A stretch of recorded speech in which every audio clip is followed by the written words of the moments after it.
And welcome to Q&A. I'm Tony Jones. Here to answer your questions, Labor frontbencher Anthony Albanese, influential Conservative broadcaster Alan Jones, Brisbane People's panellist Elmari Whyte, a South African migrant now living and studying in Australia, Minister for Defence Industry Steve Ciobo, and Sunday Telly and Herald Sun national political editor Annika Smethurst. Please welcome our panel.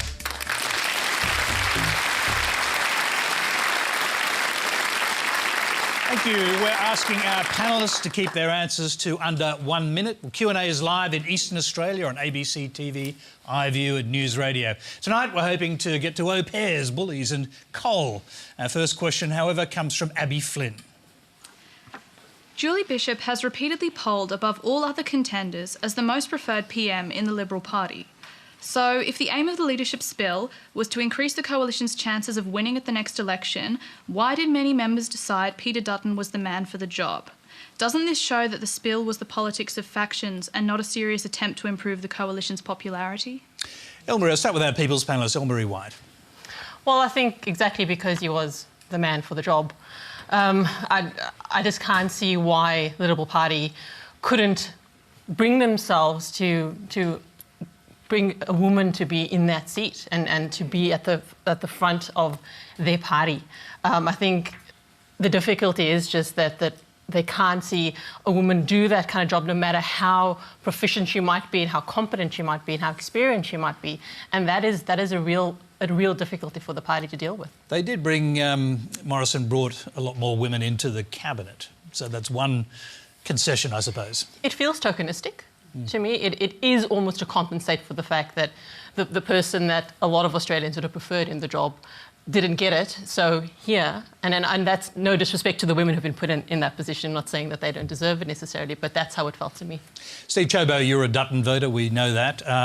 Why not Julie Bishop, who was much more popular as a potential leader? Sure, Tony. Well, I mean, there's a variety of factors that come into play when you make this decision. And, I mean, I have to disagree, obviously, completely about the fact that it can't be a woman. I mean, the Premier of New South Wales from the Liberal Party is a woman.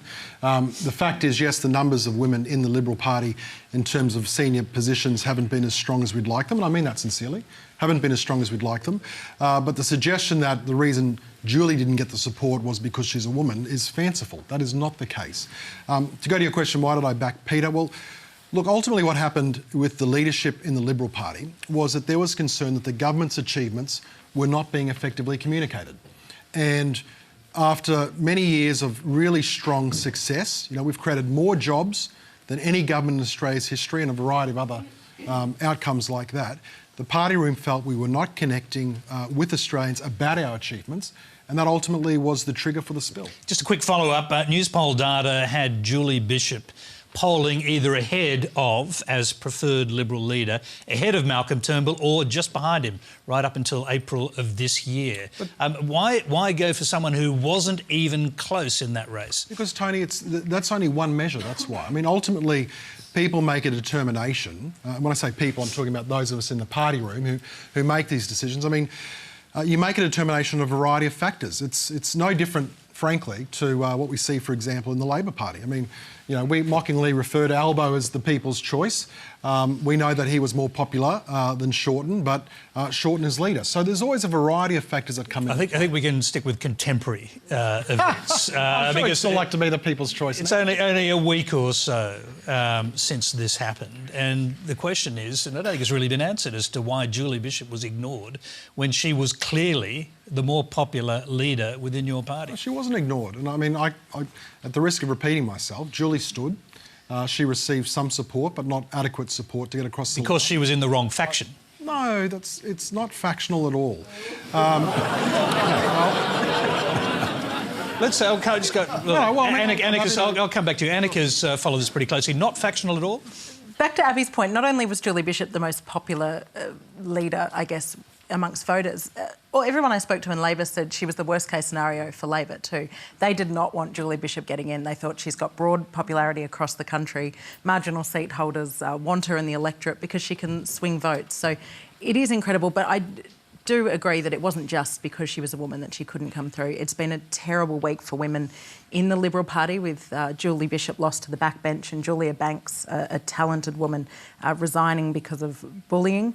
It hasn't been a good week at all, even though they've had those promotions that we did see a few more women come into cabinet. But the most astonishing thing is, if it's about winning elections, which is what a lot of the argument was for this bill in the first place, why you wouldn't put your best candidate in is baffling.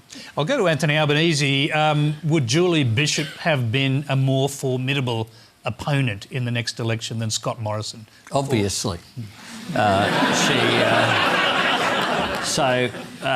Mind you, anyone who thought that Peter Dutton was the answer must have been asking themselves a pretty weird question. Because Peter Dutton hasn't polled in double figures as preferred leader, ever.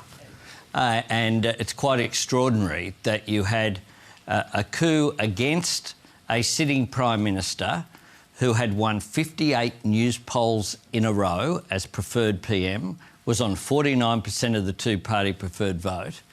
We had the energy policy resolved in the party room, and then it just dissolved over a few days. Now, I think that Malcolm Turnbull had a lot of weaknesses when it came to politics. There's no doubt about that, and he showed some of that over the last fortnight. Sounds like you're a bit sorry to see him go, Anthony. Has that got something to do with what might have happened at the next election? Absolutely. Well, I think that...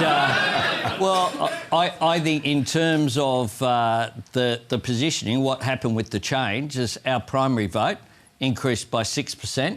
Bill Shorten's now the preferred Prime Minister. We're in a much stronger position than we were a fortnight ago. Alan, go back to the question, which is about Julie... Don't get too excited, Albo. Don't get too excited. Yeah. Go on. The question, Abby, I think that we're talking about two separate things here. You see, one of the concerns I have is that this determination is made by the parliamentary Liberal Party. That's not the Liberal Party. And I just think on so many issues, Steve, the parliamentary Liberal Party is out of touch. And so that you've got a group of people who just seem to be indifferent to the wider Liberal base, and as a result, the poll that you're talking about is based on a wider electorate. The poll that had Julie only getting 11 votes in the Parliamentary Party was a consequence of a handful of people who call themselves members of the Parliamentary Liberal Party. Against that, Julie would expect, I think, an evaluation to be fair. There were people in the Parliamentary Party who felt that Julie didn't handle domestic portfolios well. She had an economic portfolio and got into a little bit of difficulty with that, particularly even at the last election. But I think the real issue to me is, and of course it's no better in the Labor Party, because in fact the Labor Party went to the wider electorate and Albo got the votes hand over fist. But then they weighted the Parliamentary Party far greater than the wider political party, and Albo gets dudded. It's the same problem. And I think both parties tend to live in this little cocoon and vacuum in Canberra, indifferent to the expression of concerns from the wider community beyond Canberra. Alan, that's a minute. We'll go to a question which is directly to you. It's from Tess Jones. Mr. Jones, when I voted in the last federal election, nowhere on my ballot paper did it say Alan Jones.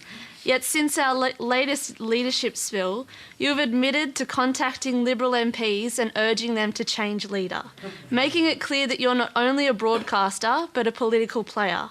How do you morally justify using your position and privilege to manipulate and paralyse our parliament? Well, OK, got to hear the answer now.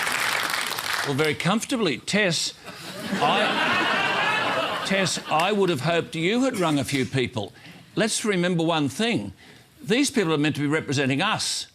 I'm sure you have a view as to who should be running the country, as to who should be leading the Liberal Party. This is not something that you should be indifferent to. This is your future. This is your country.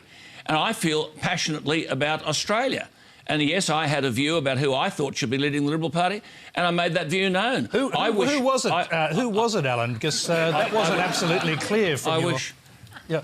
Tony, you can ask some questions but not others. But if I could just say, I'd like to think that on wider issues, immigration, electricity prices or whatever, you people, along with me, are ringing people in Canberra saying, I like it, I don't like it.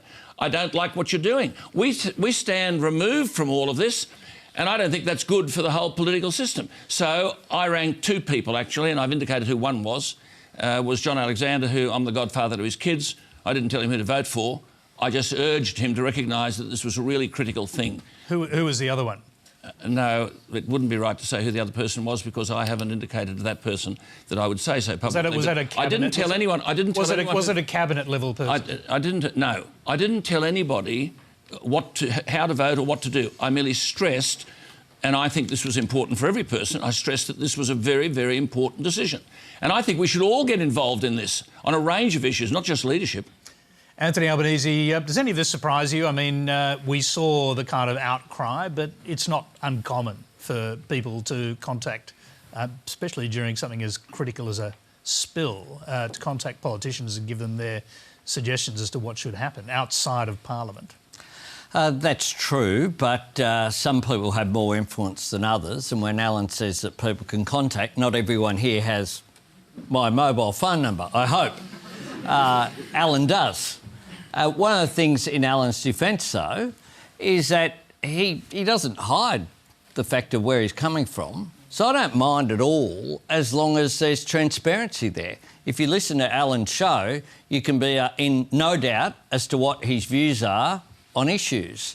I think there's a broader debate to be had about the difference between media reporting and opinion. I think as long as it is labelled as opinion, which Alan's show certainly is, then I don't have a problem with it. I think that I sometimes get criticised. So just to clarify, you disagree with Chris Uhlmann's comments last week, his Jeremiad against that kind of what he called bullying. Well, I think what Chris Uhlmann was pointing out is that there has been a blurring between opinion and reporting, and that is a real problem. That's the problem that I think is there. If someone is saying this is my opinion and the sort of shows which are on, Sky News After Dark is a massive shift to the right. Now, people watching it know that that's the case. OK. Wasn't the outrage, mind you, when Mr Turnbull removed Tony Abbott, a democratically elected Prime Minister, who'd won 25 seats from the Labor Party in 2 elections? And it was only yesterday that Mr Turnbull said he wouldn't dwell on recent shocking and shameful events, a malevolent and pointless week of madness that disgraced our parliament and appalled our nation. He started all this by attacking a democratically elected leader and now imagines that the same rules shouldn't apply to him. Let's go to the rest of that. Annika, let's hear from you on the influence of others on this decision. Well, I think it was Tess that asked that question. I'm a journalist. I don't think it is the role of journalists to be ringing up and lobbying or doing the numbers for anybody. I'm not a journalist. But this is not... I was just about to say that Alan is not a journalist, and he has very publicly said who he called. And one of those people, I think John Alexander, actually didn't end up voting for the spill anyway. So, you know, there's a lot of transparency there, and he's telling you that he made that call, and it obviously didn't work in JA's case. But at the end of the day, there was 85 members of Parliament in that room, and they were influenced by a range of different things, whether that be broadcasters, newspapers, people in their electorate wanting to win their seat, policies, and they made a decision. There wasn't any journalists in there voting, and they've got to be accountable for that when an election comes around. They can't come back and blame us for any decision they've made. They've got to be responsible for the decision they made last week to roll another Prime Minister. Steve Ciobo, did you get any calls from any influential people outside of Parliament? Well, it depends what you mean by influential, but in summary, no. I mean, I share with all the audience, when you're a member of Parliament, trust me, and I know Alan says that we're all out of touch and we live in the Canberra bubble, and a lot of people go, OK, yeah, well, that's what politicians do. But, you know, Tony, I just spent the weekend at the Gold Coast show, OK? Tens of thousands of people wander through that show. You know, one of the things that I pride myself on is the ability to get out there and connect with the community. Sporting groups, community groups, Rotaries, Lions clubs, Gold Coast show. Any politician that's worth his salt is going to be out there talking to the community. And did you get the feedback that this was actually a pretty good move to get rid of a sitting Prime Minister? Yeah, well, actually, you know what? The feedback was actually very positive. And I'm not... People can scoff at that. The feedback that I got was quite positive. From and let's be clear about people who one thing. weren't part of the news poll, presumably. Yeah, I'm talking about from just Joe Regular. You know, the men and women in my electorate that were wandering past. And let me make this point to all of you. You know, if it was as clear-cut as it's made out to be, and I mean, and frankly, I discount what Anthony says. He's a Labor member. He's going to do whatever he can to inflict maximum damage on the government. That's fine. But you've That's done that to yourselves, frankly. But no, but my point here, well, Tony, with the greatest respect, mate, we will see in the fullness of time whether that is or is not the case. Okay, there's a lot of people. You're over who your are minute, trying so to... I'll just no. I want you to summarise your point. Sure. My summary is this: there's a lot of people who are saying the government wasn't getting its message through. We've taken a very hard decision. We've got 9 months before the next election. We will see whether or not Australians choose to get behind us or get behind Labor at the next election. No, just before that, I want to hear from a citizen who's actually the citizen panellist, because it was just invoked by Steve Ciobo that an awful lot of I think you said Joe Normal, so Joanne Normal as well out there. What do you reckon as a citizen looking at this? Well, it might be a lot of people, but not a lot of people that I know would agree with that. I likened it to basically when you've elected prefects on a student council, and it's your school and you're a student, and they've decided into the third term that they're going to have some brawl in the schoolyard to determine who's going to be the new head boy, and everyone just has to kind of stand by and watch it happen, and then someone put it on their phone, it went viral. It was that kind of feeling where this is supposed to be our representative of an our leader, yet there was a complete sense of disenfranchisement. And do you think voters will take revenge when it comes to an election? So, no, I do get. Let's be fair, Dinkum here. I mean, firstly, Turnbull knifed a democratically elected leader. What are we talking about? He then lost 38 polls in a row. He lost 5 by-elections. So Steve Ciobo, I think, has got significant legitimacy in saying we better be worrying about the quality of the leadership.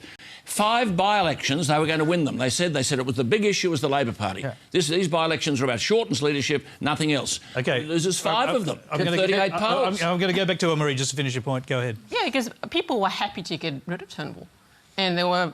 Sorry, to get rid of Abbott and to put Turnbull in place, sorry. And I just didn't get that same sense of momentum around removing Turnbull. It was really just where did that suddenly come from? And your average Joe or Joanne, that I know at least, it didn't understand why it had to happen. Anthony Albanese. I want to make a non-partisan point, which is that my view from talking to people in the electorate, and I've done a fair bit of travelling as well, is that overwhelmingly people, yes, they're angry with the Liberal Party, but more importantly, from my perspective, they're angry with the political system that has replaced 4 elected Prime Ministers in the first term. And if all of us don't recognise that, frankly, we are out of touch. The political profession, I think it's a very honourable profession that myself and Steve and everyone else is involved with. Most people go into it for the right reasons. They are marking all of us down. And if we don't realise that, then we're just kidding ourselves. OK, let's move on. We've got lots of questions to get through. The next one's from William Wright. I'm a young Liberal and my question is for Annika Smethurst. Why is it the company you work for, News Corp, insists on having an undue influence on politics, pushing the agenda of the far right in Australian politics, views that most Australians, including a good portion of my party, don't actually support? Look, I'll go back to exactly what I said before. I was not doing the numbers for anybody and I wasn't backing anybody. And look, you can judge, we're a big company and there's a lot of different voices within that company. But if you just look at, I guess, some of the stories that I've been involved in, Bronwyn Bishop's expenses scandal, Susan Lee, things like this, they're not necessarily, a party line. I think take the commentary away, take the opinion pages away from our newspaper and read the news for what it is. And as we were saying with Alan before, opinion is a different thing. You know, nobody hides from where some of these commentators stand. They put it on the paper every day where they stand. Alan didn't back away from who he was backing in this, just like many of the commentators on our opinion pages every day take the same stance. But I think as a journalist, and I do have a column, but I do consider myself a political journalist and a political editor, that perhaps if you look at those two things separately, that I still think, you know, we produce good news and we still value good news in this country. And at a time when, you know, newspaper sales are dwindling and newspapers are under threat, that it's actually really important that somebody is investing in journalism in this company. Okay, I just want to quickly go back to our questioner, and you've identified yourself as a young Liberal. Do you also identify yourself as a Turnbull moderate, and do you feel like something's happened that you disagree with? Absolutely. I think it was a terrible decision to get rid of him. As Anthony said just before, they're obviously a lot happier that they haven't got Malcolm Turnbull now, but yeah. What's that going to do to your political allegiances? Are you going to remain within the party and try and fight this from within? Are you going to remain a moderate, or do you think something's happening within your party? I'd consider voting Labor at the next election, to be honest. I think if I was voting in the Wentworth by-election, I would. But I'm still a proud Liberal, and I've had arguments with people amongst my party about it because I think we've done the wrong thing, and we need to acknowledge that. So you would consider a protest vote? Sure, yeah. Okay. Next question's from Joseph Walker. Hey everyone, thanks for your answers so far.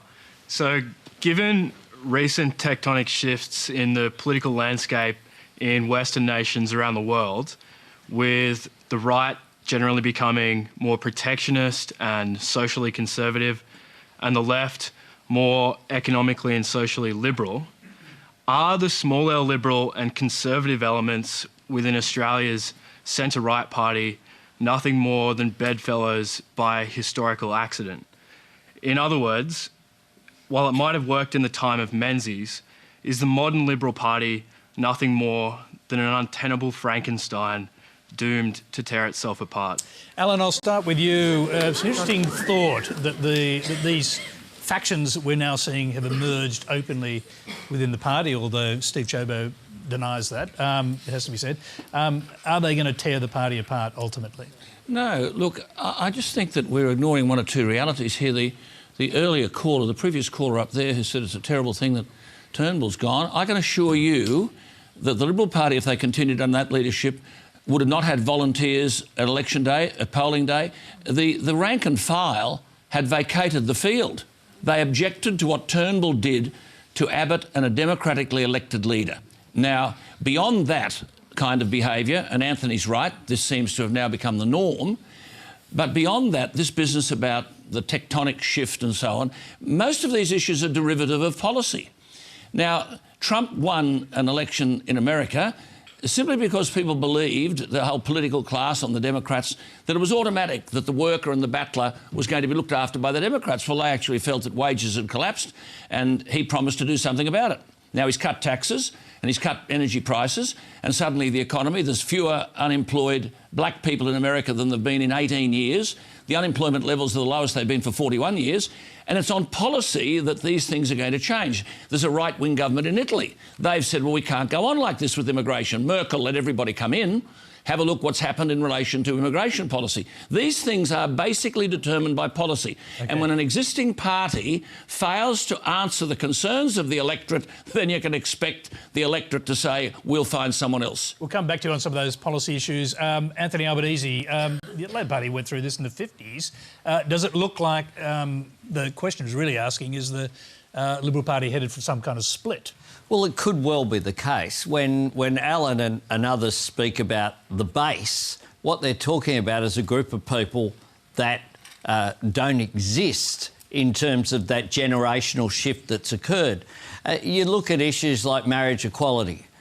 You look at a whole range of issues, acceptance of the science of climate change. Overwhelmingly, people who see themselves as Liberals, who are younger than my generation, accept those two things. People aren't wedded to, when I hear Connie Fierravanti-Wells and others speak about the base, What I hear is them talking about a rusted-on, increasingly smaller base as a percentage of the population.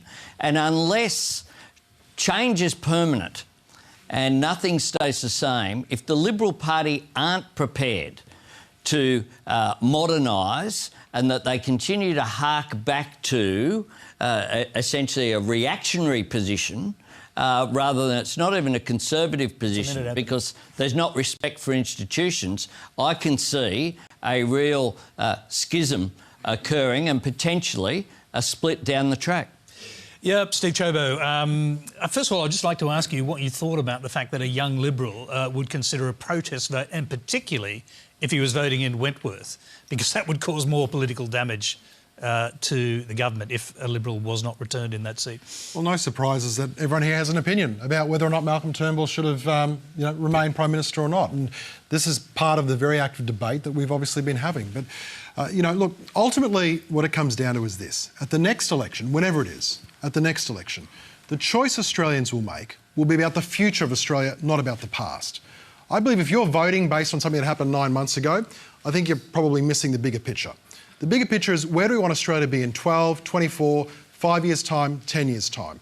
And the choice that Australians will have will be between a coalition that's committed to lower levels of tax, getting our debt and deficit under control, and generating economic growth and jobs. And Shorten's approach, which is going to be to impose $200 billion of extra taxes and spend a lot more money. Now, by the way, are you saying it's 9 months until the next election? No, I said specifically whenever it is. So whether it's before Christmas you or said, whether it's looking back at 9 months' time. What happens? I don't have knowledge. I don't call the election. Logically, if you plot 9 months from the coup until the election date, that would be... Sure. Yep. Well, if you could put your money down on a bet on that if you wanted to, Tony. Oh, I'm only taking you at your word. I can only say to you that it'll be at some point between the end of the year and May next year. But very briefly, you've avoided the key question: is the Liberal Party? Oh, well, actually, we'll go back to the question because he's got his hand up. Go ahead. I haven't avoided. We'll just go back to the questioner. Go ahead. Thanks, Tony. Yeah, just a quick comment and then a question. So I feel like the distinction on the political spectrum may no longer be left or right, whatever those terms mean, but nationalist versus globalist. And I guess then a question to Alan and to Steve. I like Alan, who's been on our podcast.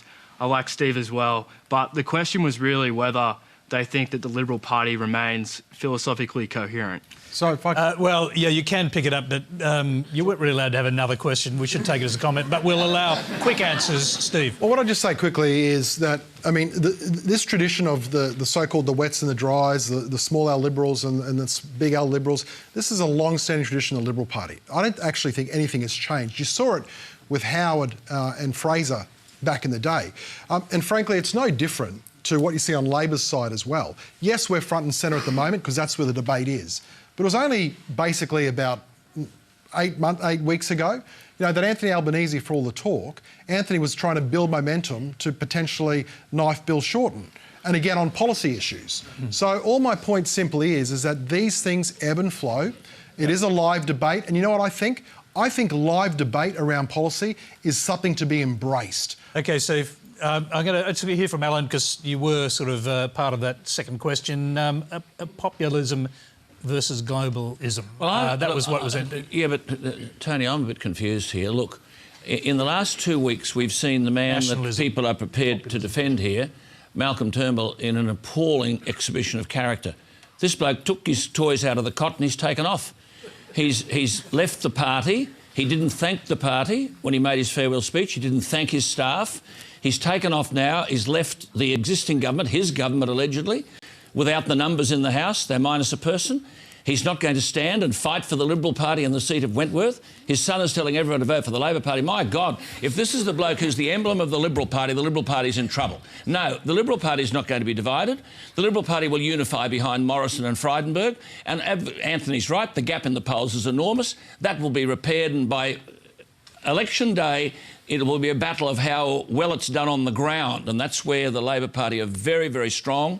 And that's where I think we're very, very weak as a result of what Turnbull did to Abbott, and many people who man the booths and put out the posters and hold up the things they've decided to disappear. I think they'll come back. Quick one, Anthony.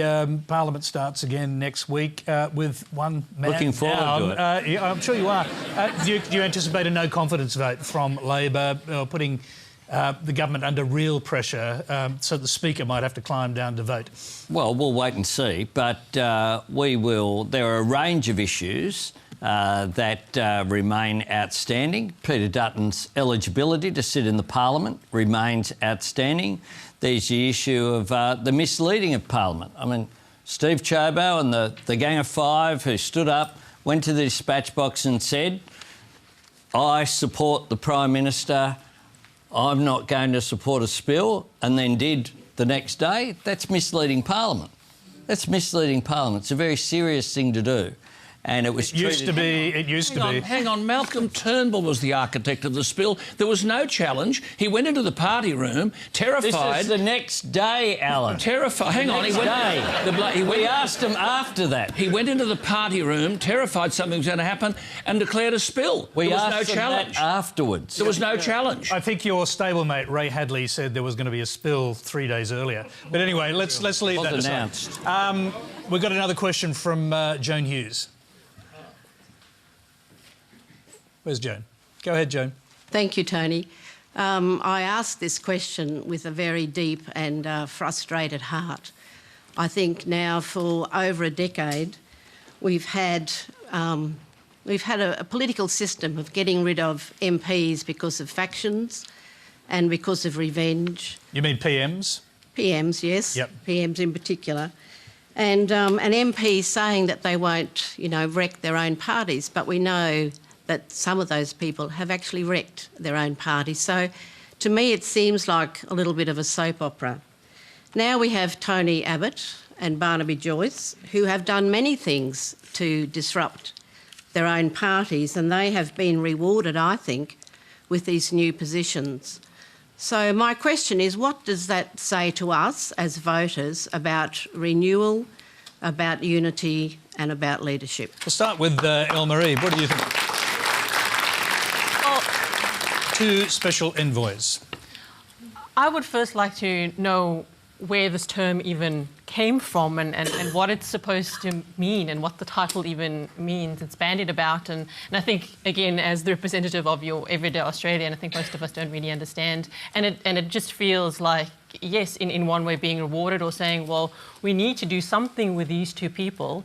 And I think especially in the case of Tony Abbott, to make him the special envoy to our First Peoples is really a slap in their face. The Indigenous people I know, and you don't need to be Indigenous to see just how offensive that is to a lot of Aboriginal people and to most thinking people.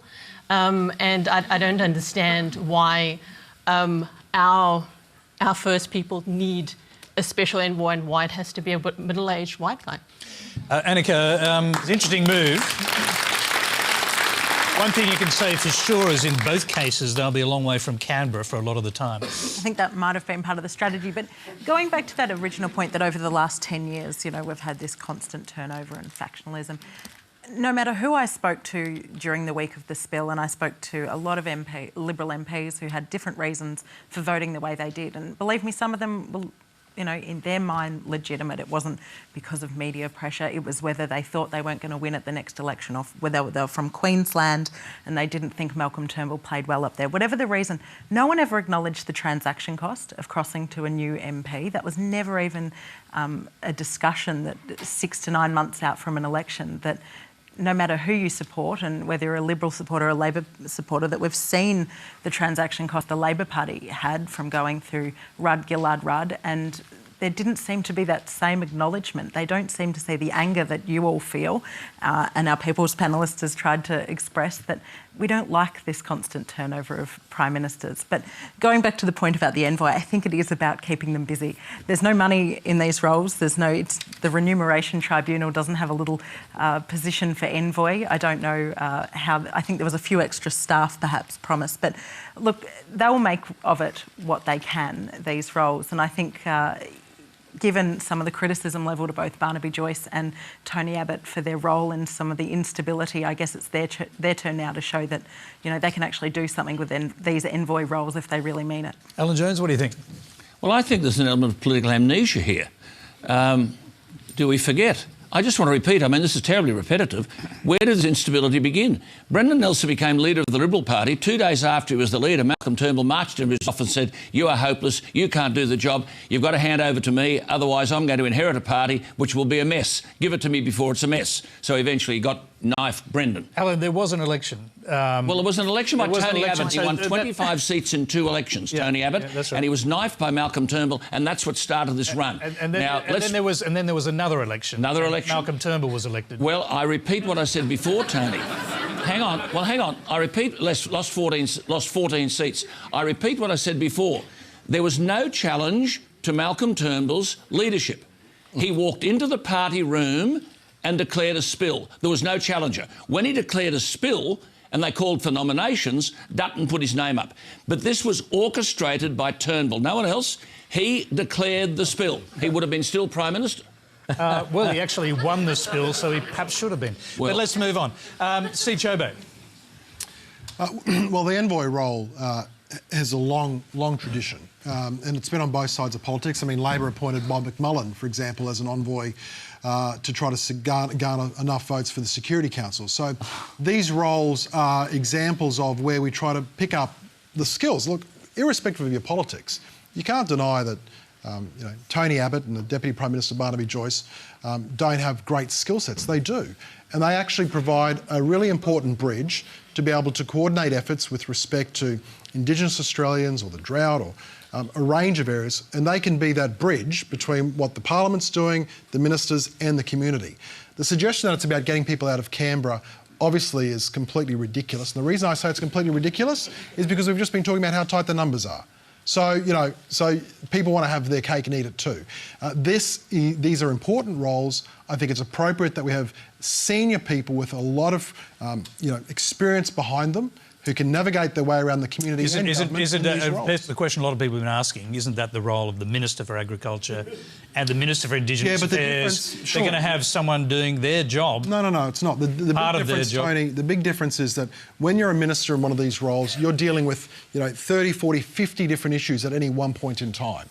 When you're in one of these roles, you can focus specifically, drill down into the detail. And let's be frank, we're still sadly seeing Indigenous disadvantage in this country at a level that I think all Australians would find intolerable. You know what? I think if we can dedicate someone to this task, someone who is passionate, by the way, passionate about Indigenous affairs well before he got into politics, then I think that's a good thing. And is that an appropriate Indigenous person who could fulfil that role? Well, there is. We have people that sit outside of the Parliament that perform that role, but this is someone who's going to do it as the bridge, as I said, between Pat what Dodson the government's and Linda doing. Burney would be pretty good. Well, we actually have Ken Whyte. Malindere, Okay. McCarthy. Can I make... This will end in tears. The idea that Tony Abbott is going to be Nigel Scullion's errand boy and that Barnaby Joyce will be the errand boy for Minister Littleproud. There is no way that these two people with their personalities are going to settle for being envoys, whatever that is. We have cabinet ministers, we have ministers, we have assistant ministers renamed. They used to be called parliamentary secretaries, and now we have these other positions on the fourth rung. Anthony, we're going to move on, but I'll just go quickly back to our question. A quick final comment. Yes, it's just the comment about Tony Abbott and his commitment to Indigenous communities under his Prime Ministership. There were so many Indigenous communities and programs that actually lost funding. So I just find that a little bit hypocritical. All right, we'll take that as a comment. Could I just make one plug about Barnaby Joyce? No, this is a very serious plug. As we're speaking here tonight, the predicament of people in the bush is diabolical. I've just answered 5 texts before I came in here tonight. There are people shooting stock and they're shooting themselves. And Barnaby Joyce, without portfolio responsibility, departmental responsibility, is doing one hell of a job trying to mobilise the resources so that this devastation can end. And to that extent, I think it's above politics. it is an awful mess and a real crisis. It should be above politics, but he's the Agriculture Minister. When he was in a real position as Agriculture Minister, he produced a white paper that didn't mention drought. Okay, he didn't have a drought Anthony, policy. we're going to leave it there.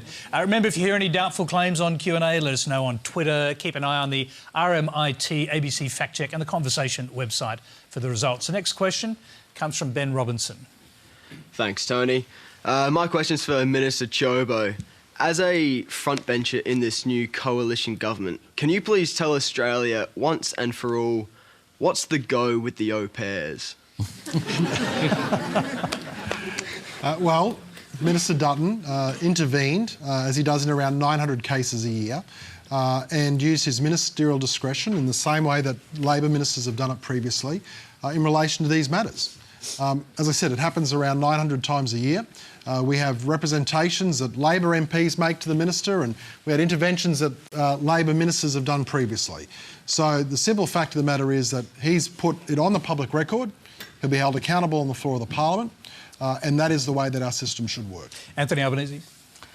Well, I think there are questions to be answered here. The problem is that on the face of things, there's a big difference between a Member of Parliament, and I've made representations about cases objectively to the Minister, whether the Minister was Labor or Liberal, and they get considered. What we have here is representations made on the basis of, in particular, the French au pair, who was quite clearly going to be in breach of her visa. She was quite clearly going to work as an au pair. The department indicated that that was not appropriate. There was intervention directly to the Minister, not through a local member, and that was overturned. Peter Dutton has real questions to answer about the appropriateness of those interventions. Well, look, Anthony, that's a political answer. Look, the reality is Peter Dutton has had 9,000 representations, and Steve, I must correct you, you're far too generous. 9,000 representations, and I'll give you the figures. In 2015, there were 2,700. In 2016, there were 2,000. In 2017, 2,800. And to date, 1,900. Now, Anthony, that includes 192 by your colleague Chris Bowen. It includes interventions and requests by you, Tony Burke and Shane Newman more than 50 times, and all of those intervention requests have been based on the premise that someone has been denied a visa when you believed they were entitled to the visa. And Dutton has done what every minister has done on 9,000 occasions. This is someone getting square with Peter Dutton because he challenged Turnbull for the leadership. Annika, I'll just go to you. I mean, you're watching this. I dare say that some of those 2,000 that came from Labor weren't for nannies to work in their house. This is different, you know. Yes, MPs have people come through the front of their electorate office to ask for assistance for whatever reason, if things have been rejected. The Minister has the right to look over these cases. There is a difference here, and I think the tricky situation that Peter Dutton is now in is what he actually said in Parliament. Sure. He said that there was no association with his family, and I guess, you know, it hasn't directly benefited his family, but in both cases it was a policeman he worked with in Queensland, and also, you know, a family friend and an influential figure in sporting circles when he has previously served as the Sports Minister. So I think he's actually going to find it a bit difficult when we come back to Parliament for that reason, more than the actual, you know, 2 referrals that we're talking about here. Elmari, how's it look to you? That I should have tried to come to this country as an au pair 12 years ago. You know, Mr Dutton wasn't around then, but I think that the difficulty for me is, as someone who has come here as a migrant and has done more work than, and you know, and I think justifiably so, to get here legally to do all the right things, and then contrast this with, and clearly that, you know, this is something that does happen and is common practice, but with just the blatant hypocrisy that so many people have pointed out, in terms of the rhetoric and the narrative that Mr Dutton has used around his justification for his actions, that those same reasons do not apply to refugees, to asylum seekers, to people that seem so much more deserving. And I understand it is complex. I do not pretend to, I would not want the job of Immigration Minister any day. But to us, year on the ground.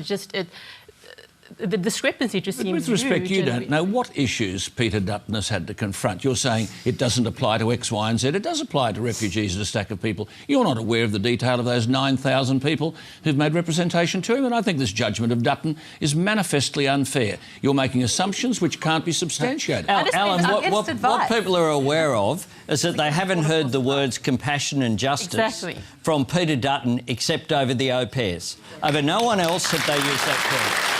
That's what they're aware of. All right, we're going to move on because we've got another question. That is not correct. A woman from Kenya was wanting to continue her studies.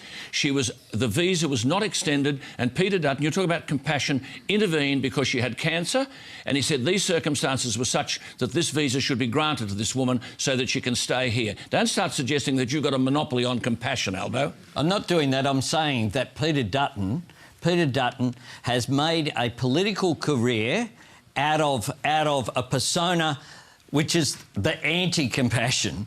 He has made that continually. He stands up in Parliament day after day, and he's the hard guy. He's the guy who makes the tough decisions, and here we have a real contrast between his rhetoric. That's why he's got a difficulty, because people out there see the contrast.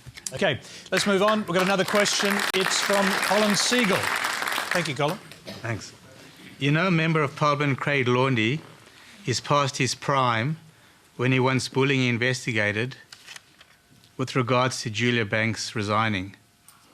Precious time spent on how some MPs have been slighted, while in regard to higher energy prices and higher petrol prices being investigated by a Royal Commission. Aren't these the real issues that affect the Australian electorate? Annika Smethurst, suggestion that the bullying claims are not really out there in the public, something that should be something the public should care about. Look, politicians talking about politicians, I know, is something that no voter likes, and this is the exact problem. But I think we have to look at, if we want to get rid of factions and we want to get a more representative voice in Parliament, we actually have to confront these issues.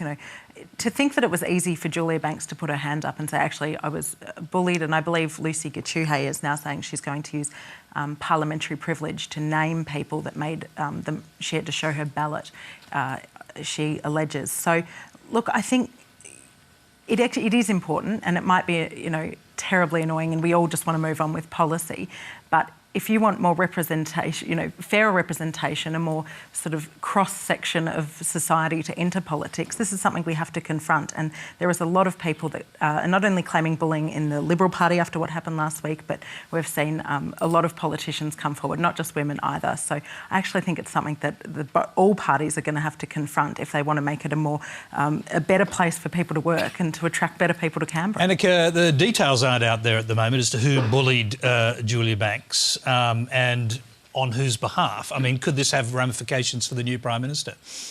I think it will. I think losing a talented woman like that in the first week has had ramifications, I mean, is there any suggestion that possibly people were bullying on his behalf? Look, she has suggested a few names and they've all denied it so far, and this is where we get to, what happens from now. So unless she chooses to use parliamentary privilege to name these people, I think the reason they're not doing it outside of it is because of defamation, or unless there's some sort of proof. Julia Banks says she's going. She's not putting up with this. She was the only person to win a seat off Labor at the last election when it was, a pretty dire time for the Liberal Party. She's had 25 years in the corporate sector. And to think that she's some sort of Warsaw, can't cop it in Canberra, for her to come out and say this is actually quite a big deal. And hopefully it doesn't clog up too much airtime, and hopefully they can get back to talking about, issues that you would like them to get back to talking to. But I also think they really have to tackle this if we want to keep preventing this, roller coaster of prime ministers that we're getting. Elmari? Yeah, I couldn't agree more, sorry. And I think that how the response to Julia Banks and other women in these positions of power, who are incredibly capable, incredibly smart, have an ample experience in adversarial work environments, to say that, they're just not kind of cutting it, or they're not really up to this really tough environment is just ludicrous to suggest. And not only have we talked about what does that say to other women, young women who want to get into politics, I'm thinking of the junior female employee in a male-dominated industry somewhere who has been thinking for weeks or months to say something about workplace bullying, who looks at a woman like that and says, if that is the kind of response that she gets, what hope do I have? And it's the reason why women, especially for various reasons, don't speak up, and how that is responded to sets a tone. It sets a tone, and it has ramifications beyond just the political sphere. Alan, what do you think about this tone, and particularly when Craig Kelly came out and told a female MP she should roll with the punches? Well, look, I thought that the writ of habeas corpus said you must produce the body. If these people have got complaints, surely they have an obligation to articulate against whom the complaints are being made.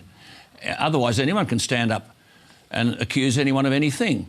It's extraordinary we're having this discussion when on the very same day we've learned at the weekend that on Father's Day, the leader of the CFMEU in Victoria had his 2 children hold up a placard which said, "Go get effed" to the ABCC. And that means that those people were significantly threatened, and they have threatened them in the past. We don't seem to worry about that. We seem to be more concerned about all of this other stuff. I just think some of these politicians, with respect, they know the game they're going into, and it is tough and it is confrontational and it is antagonistic at times. But I would recommend some of them, and I don't know who they are who are saying they're being bullied, I think they need to take a teaspoonful of cement and toughen up. Anthony Albanese. Well, I think that the question is quite right, that people out there are concerned about their living standards, they're concerned about the costs of energy, they're concerned about the fact their wages haven't risen for such a long time. That's what they're concerned about. But also as parliamentarians, I think that we have a responsibility to look at how the parliament functions, and quite clearly, if someone like Julia Banks, I don't know her very well, but she's someone who I think has got respect in her first term. She got there by winning a seat off the Labor Party, the only person in the country who did during the last election. And for her to walk away is a very big deal, and I don't think, with respect, Alan, it can just be dismissed. And the Liberal Party will do itself a great disservice if they don't take it seriously. Labor's on 48% women representation in the caucus. We will be above 50, likely, after the next election, 50-50, and we'll represent the community. That's what we should be. It's a good thing that we also have Indigenous representation on both sides of the chamber. The parliament should represent the population, and then we'll get a better outcome in terms of democracy. Okay. Steve Ciobo, I'll actually just go back to the question. He's got his hand up. Go ahead. Why don't the internal politics of parties be discussed on the weekend? And during the week, the political parties can actually sort out issues that deal with the public. Steve, well, you can comment on that, but more generally, do you think that Julia Banks should take a teaspoon of cement and toughen up? No, look, I know Julia well. I think Julia's a terrific woman, and I think it's important that if we're going to expect as a parliament that we have workplaces where people can feel safe, that they can do their job and not be intimidated and bullied, and we do expect that, and we try to enforce laws about it because, frankly, we see some disgusting examples, predominantly in the union movement. But if we're going to imply that standard outward, we also need to make sure we maintain that standard inward. God, what about question time? Heavens above. No, well, this is my point. It's the greatest forum for bullying you could ever see. We need to enforce standards. I think that's critical. But, I mean, having said that, the entire nature of politics, our Westminster system, is an adversarial system. You know, the table is broad enough to avoid 2 swords from touching. I mean, that's the history and the political culture, not only of Australia, Canada, the UK. I mean, this is an adversarial system that we have. Now, that doesn't mean that anything goes. We need to tackle those cultural issues, but as I said, we need to be seen to be doing it because we're also enforcing it in other workplaces. OK, that's your time. We'll move on. We're watching Q&A. Tonight we've got one People's Panellist, but next week it's the 3rd high school special, and we'll have 4 smart young students on the panel alongside 2 senior politicians. Our next question comes from Jade Courtgold. Hi. The coal mining industry is having a massive effect on climate change, and Australia is the biggest exporter of coal in the world. The word transition is often used, but building the Southern Hemisphere's largest coal mine, aka Adani, does not equate to transition. Anthony Albanese, does the ALP take climate change seriously? And if so, what are the party's plans to transition our economy fairly and stop approving new coal mines?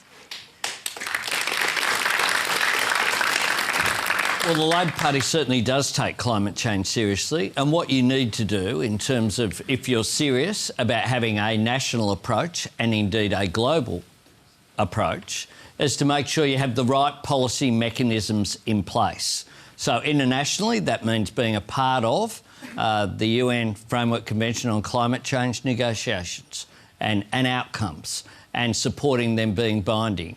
Nationally, what it means is setting up mechanisms like we would do and we tried to do to get a consensus with the government about what the framework was that would drive that change through the economy. So it's not a matter of picking winners, this is good, this is bad. What is the policy framework? But the NEG was the last option, but before then, the Clean Energy Target, before then, the Emissions Intensity Scheme, before then, the emissions trading scheme that both parties went to the 2007 election on supporting. OK, Anthony, you have neatly avoided the Adani coal mine, which Bill Shorten's been sitting on the fence. So he says he doesn't like it, but then maybe it's a sovereign risk if you don't allow it to be built or stop it from being built. So is Labor actually going to come up with a particular policy on this before the next election? Well, what we're saying very clearly, Tony, and what I was saying then, was that you don't pick good mine, bad mine. What you do is you have a policy framework that drives the change through. Adani has been approved. State and federal approvals have been through. It's not only been approved once through an EIS process, it's been approved twice because when the legal action was taken, the government had to go back and have an EIS process again. So it's been approved. Just before you go on, the question has a hand up. Jade, go ahead. Information on climate change has changed. Can it go into review? Is there? Well, there's a legal process through the EPBC, the Environment Protection Biodiversity Conservation Act. That process is something that was fought for a long period of time so that you get certainty in terms of outcomes. But the other thing that's happening with Adani and with the other mines, it must be said, in the Galilee Basin, and there's not one, there's others that are owned by people who aren't called Adani, and there's an obsession with Adani, but there's 6 or 7 in the Galilee Basin.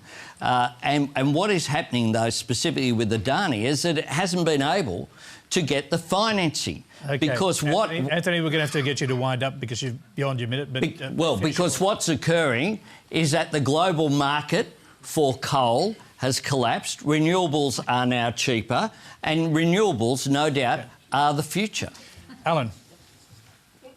Oh, God. Don't start me. I mean, seriously. So what is Adani about? What is Adani about? Adani is about mining coal for export. And the export, it'll go to make cheap electricity for China and India and Japan, and none of it's for us. Now, if coal is to be demonised, as everyone wants to demonise it because of carbon dioxide emissions, carbon dioxide, by the way, is the source of all plant life, but if this is the problem, then we should immediately stop the export of coal. If coal is the issue, no, we want both. We're going to commit ourselves to the United Nations, even though America isn't, China isn't, India aren't. They're not doing it. They're the massive emitters. Don't forget all that. But we'll still make a quid out of exporting coal, but we just don't want to give Australians cheap electricity. Now, Alan, you surprised a lot of people last year on this program when you made a passionate sort of denunciation of the Adani coal mine. I am totally opposed to the Adani coal mine, not for the reasons that you have argued or you have argued, but the draining, they get water for free, and the draining of the aquifers in the Great Artesian Basin is a potentially enormous consequence to all Australian farms and water supplies. I am totally opposed to Adani. And it is for export so that the Adani family can make a big quid. Well, I'd like it to be available for cheap electricity for Australians. OK, Steve Ciobo, do you want to convince Alan Jones that the Adani coal mine's a good idea? Well, actually, I don't think that's up to me because I think ultimately the Adani decision will be taken by those who look at making it either commercial or not. And in relation to the impact on water, well, I'm not an expert on water. We have a whole bunch of people that look at all this, and that's the environmental process that Anthony spoke to. But what I will say about Labor in relation to your question, Labor absolutely takes climate change very seriously. But unfortunately what they don't take seriously are power prices. And we saw when Labor was last in power that the price of electricity doubled under their watch. And we know that Labor put in place a carbon tax and would frankly look at introducing a carbon tax again if they get elected either later this year or next year. So this is a balancing act between the amount of money that we're going to ultimately put into subsidising renewables and the consequence that will have on electricity prices versus trying to keep the price of energy down, maintaining the tens of thousands of jobs employed in that sector, but also fulfilling the demand. And Anthony made the comment that coal has collapsed. How ridiculous! We are exporting more coal and for a better price than at any time in Australia's history. Okay, time's up, Steve. And just a quick follow-up, though. Can you give us a guarantee here that right up until the election, that the emissions targets will be maintained in the Paris Agreement? Yeah, all the projections show that we are on track to meet our... And the Paris Agreement will be stuck to by this government? Yes, correct. We're on track because of the renewable energy target. All right, let's hear Let's hear from Annika. Ask Donald Trump. I'll just say quickly, I think that the answer you were probably after is, what's Labor's stance on Adani? And you'll see that they often give a very different, if you're out in Melbourne compared to if you're campaigning in Queensland. But I think just seeing the conversation between, Anthony Albanese and Steve Ciobo here, it is clear why it's taken 10 years to sort out this issue and why we still don't have an energy policy.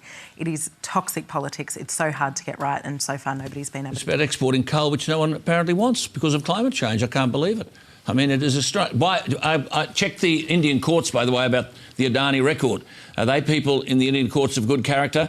That's a nice little story for you, I can tell you. I mean, this is absurd. OK, we're out of time, but just give the last word to Elmari. You're a Queenslander. How do you feel about the Adani coal mine and the other issues there?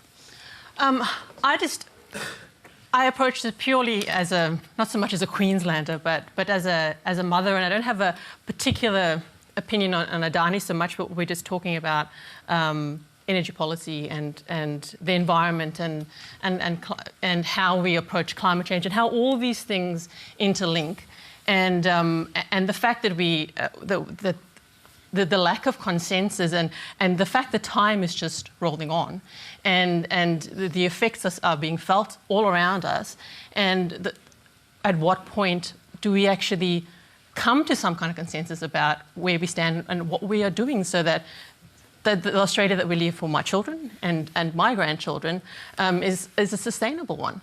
And I definitely don't have the answer to that, but that is just where it sits for me, is making some headway somewhere. Does it surprise you that this is the issue over which Prime Ministers die regularly? It surprises me greatly. It really does, because it is something that is incredibly important, and that I understand why it takes up the place that it does. Yet it's something that in many ways goes over the heads of so many Australians, and it's one people that know what they're talking about to figure it out. If you're worried about your children, you ought to worry about the price of electricity and wonder why we're giving cheaper electricity to China and India and Japan and denying it to Australians. Alan, that's where we'll have to leave it. We have finished, well, in fact, we're over time. Please thank our panel: Anthony Albanese, Alan Jones, Elmari Whyte, Steve Ciobo and Annika Smethurst.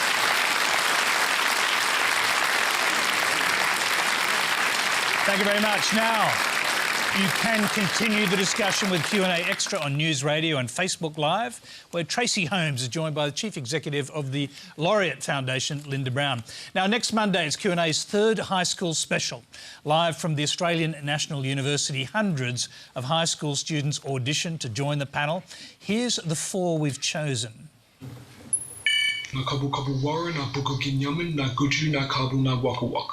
What I just said in my people's traditional language is hello, I'm Ruben Davis and I'm from the Kabu Kabu people. I'm an absolutely avid science fan. I'm a physics student, I'm a chemistry student. I hope to go into physics or perhaps engineering after high school next year. My staunch belief in small government, individual freedom and free enterprise has led me to be an active young Liberal. On the panel, I'll bring a unique perspective, a remote perspective, a different voice when talking about the issues with politicians and fellow panellists. So, Ruben Davis, Holly Cook, Joanne Tran and Dylan Storer will join Deputy National Party leader Bridget McKenzie and Shadow Foreign Affairs Minister Penny Wong to face questions from an audience of senior high school students. Until next week, good night.